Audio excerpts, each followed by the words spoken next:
When we received the phone call when our son had his accident, and you get that call you never want to get, he basically said, "Mark, I just want you to know I just talked to the surgeon. He says it's grim." Our son had his accident at the end of January of 2023, so there was a lot of recovery, a lot of moments where we didn't know if he'd make it or not. We just felt the need to find a place that we could call home. There was a neighbor that really invited us to Valley Real Life, and it's also in our backyard. We can see it. I bought one of those I Believe sweatshirts.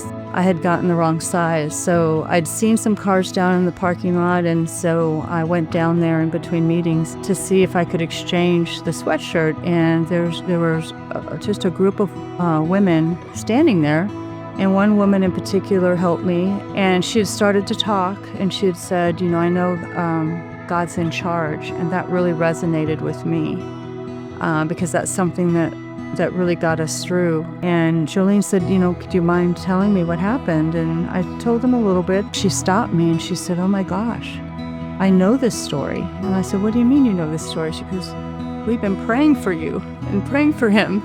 It turns out a friend of our daughter's had put a prayer request in, something so meaningful and we knew people were praying for him, but had no idea that this church in our backyard, and at that point, I think that's when our journey began with the church.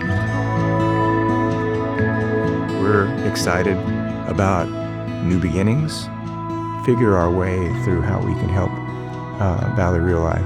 We started as greeters 2 weeks ago, which is, for us, has been a joy. We just feel we have some gifts that we can give.